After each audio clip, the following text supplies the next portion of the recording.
ala chỉ bay ula với ní Saturday ní ní som pariat weekend ra chỉ tôn lo bốc với chú chuộc rồi na video tối té lo đã về là mình mang Ramthar Auto Works ro à cái đó na với hiện nên ro hiện nên helmet thar chado mai anh này á KYT kami model thar ka striker karon thleng to an tia ni min lama chu kan en chinang o amman tlom helmet man tlom thasi an nei thara chu enge an kan en chinang chuan ro hi an dor an extend tia o dor an hon bela he ta bazar bung ko na chumi dor thara te pa chuan kan leng don ne o video te abul ranga top thlanga me lo thlir sak turin kan so mal chu nia tila hi a khu thei khopa ro surin khu nal thunga a khu a khu ravin nal a tra chi o le bel trang zel mai ni te khan mo sira lo ken rok zel ngai thin chonin Ramthar Auto Works hi hemi Royal Enfield thau gear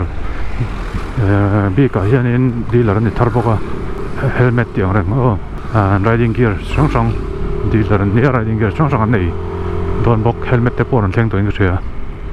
petrol polok maya ma se kina ne mai kan thlam mong la to lek ton petrol point thar kan tlem le to lek kan hanan chi ai ma ko mo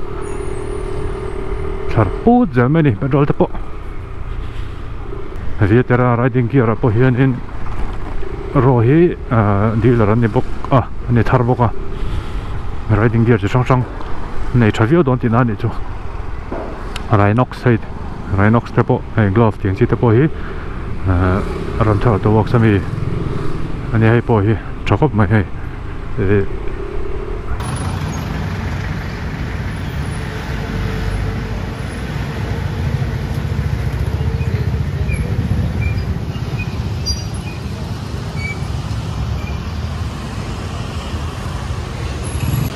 tuna hian Ramthar Auto Works mi pia jok NX a chun kanom meka Ramthar Auto Works store panina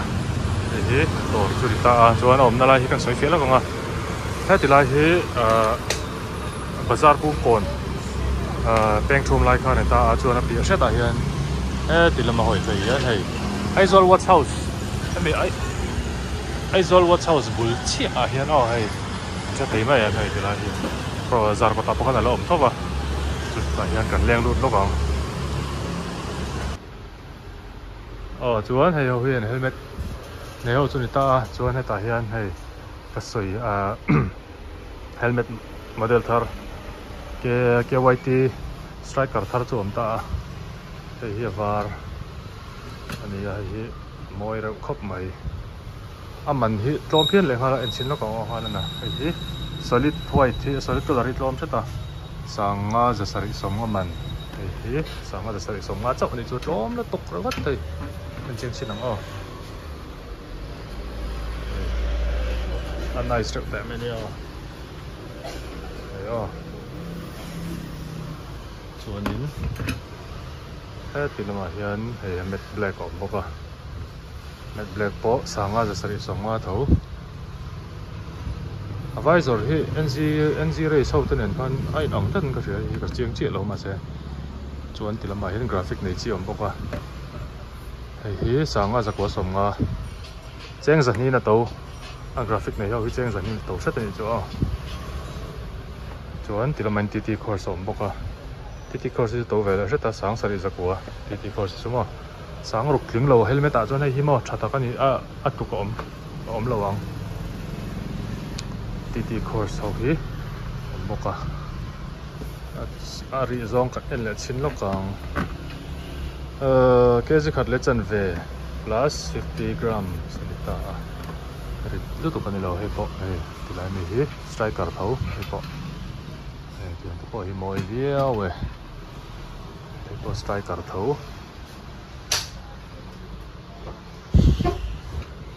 chuan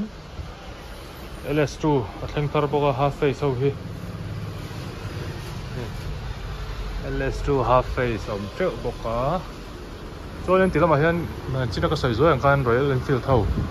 helmet đây sang sang đây ổn trọng vậy đây full face half face LS2 type mọi độ tụ giang box xe hít charap là charap mày mình thì sang thum zariat mà này tiếng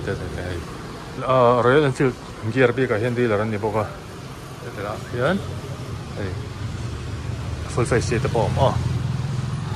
chuan tila ma hen Rhinox ho chi sang jacket an khai to boka raincoat chi sang te chuan tank bag saddle bag ti te nol mai LS2 KYT chuan tila ma hian display boka samurai paint te chuan Enfield helmet to ta po hi moi khop mai hi R2R KYT R2R ani le thungai hi to vele se ta hi chu za man nge sing ka sang sari zanga hai tu to vele fang hai poi moi R2R Pro te ni moi ro khop mai chuan hei striker khan ya visor kan thak china hei visor hi kap helmet ami NG race ami in mel chia hei adum moi sin na ya look sa dang vek visor dum pan chuan ma se visor hin la nei chi lovin ka ria ro ya ma me thang trap moi mai di thap mai si chon tilai Rhinox jacket le DSG hian discount an lo pe mek boka hele mi pathum he 25% off hey heti lama hey DSG jacket riding jacket hey chu hoodie type đó kan ya koi jacket tho 25% off ani cho han du dan chon pakal wat chiang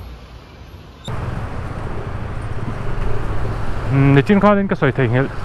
striker big ka KYT striker big ka ro hian hetilai zarkot tilai ro zo ka hian an kol lo apia chau khan an kol tilai he boron nga deuh ka wangin ta hian striker big ka chun nei lo an kol lo apia chau khan le the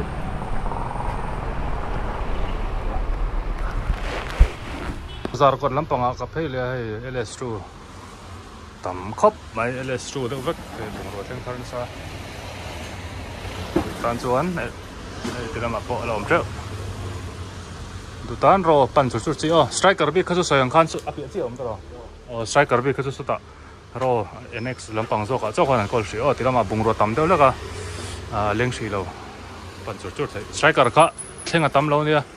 du tan chuan in avakal va chiang a thlen le hun tur ka hriat mai lo a thlen chu thleng le dona ma se rei chet mai thei kha zong khan ro se bye bye